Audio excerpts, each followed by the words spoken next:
Yesterday, I spent money 11 times before noon, and I only actually decided to spend it twice. A coffee I tapped for without looking at the price, a subscription that renewed while I was asleep, a convenience fee I didn't read, an app that already had my card saved, so checking out took one thumbprint. 11 times, two decisions. And for 2 years, that gap, the 9 times money left my account without me really choosing, I thought that was a me problem, a discipline problem, a Chloe needs to try harder problem. It's not. And by the end of this video, I'm going to show you exactly why. For 9 episodes this season, I've been pulling on threads. Budgeting that fights your brain instead of working with it. Buy now, pay later that splits the fun of buying away from the pain of paying. The $18,000 I spent just being a good friend. Dating that somehow costs more than rent used to. Tapping instead of paying. Convenience that quietly became the default. The subscription creep. Buying an identity instead of an object.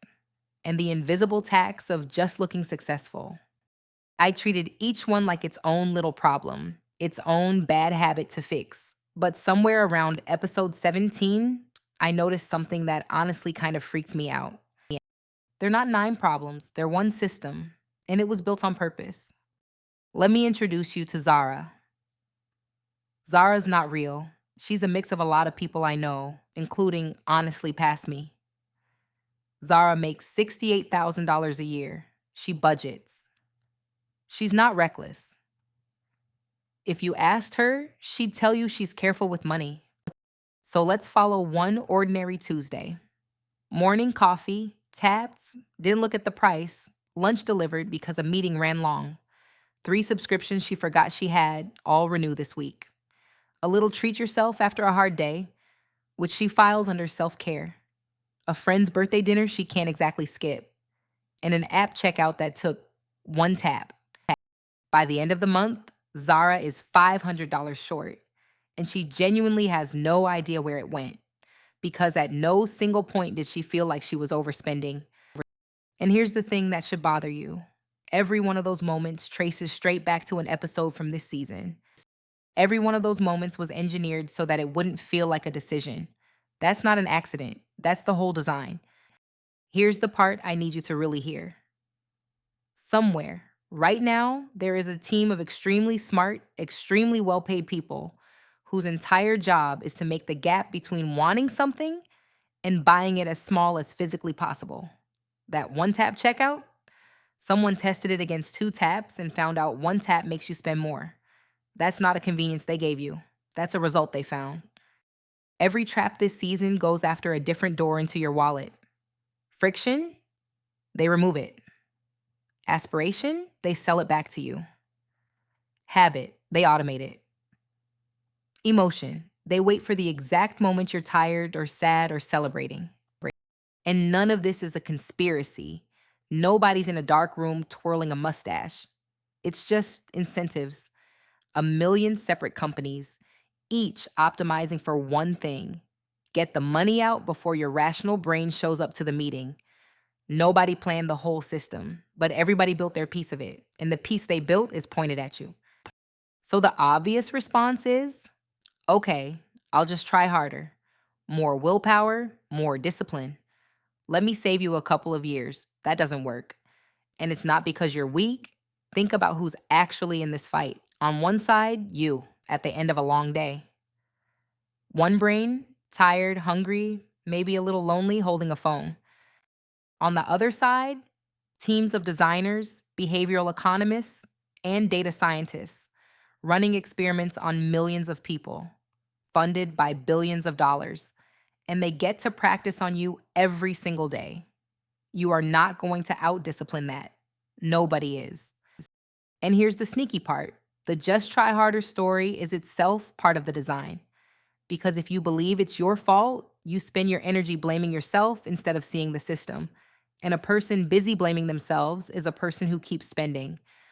So if you can't out-willpower it, and you can't fully opt out of it, because you do have to live in the actual world, what's left?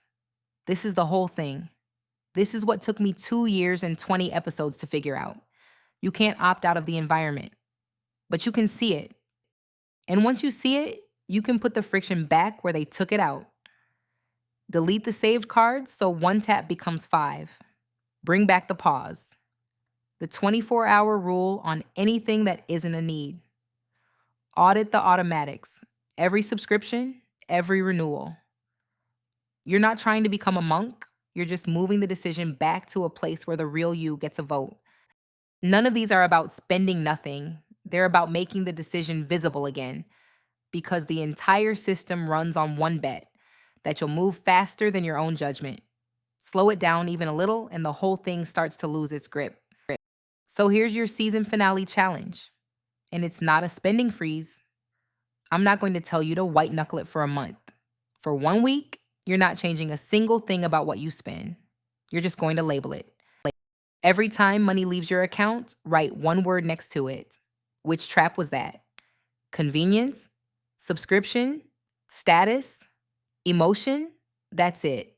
Don't fix anything yet, just see it. Because I promise you, after 7 days of naming it, you cannot unsee it. And that's the exact moment it stops working on you. Real talk, before we close out the season. The thumbnail on this video says it's not you, and I need you to actually believe that, not just as a nice thing to hear. You are not bad with money. You were dropped with no manual into the most sophisticated spending environment in human history, and then told it was a character flaw when it worked on you exactly the way it was built to. That part is not your fault. But here's the part that's yours now. You've seen it, and you can't give that back. Seeing it clearly, that's the whole game. That's where the power is, not in perfect discipline, in clarity. Quick, loud budgeting moment before I go. A friend invited me to a quick dinner last week. The kind that's never quick and never under 40 bucks. I said, I'm good. I'm putting that toward my escape fund. Out loud to her face. And you know what she said? Honestly, same. We got tea instead. Saved $60 each. Turns out half the spending was just both of us waiting for the other one to say no.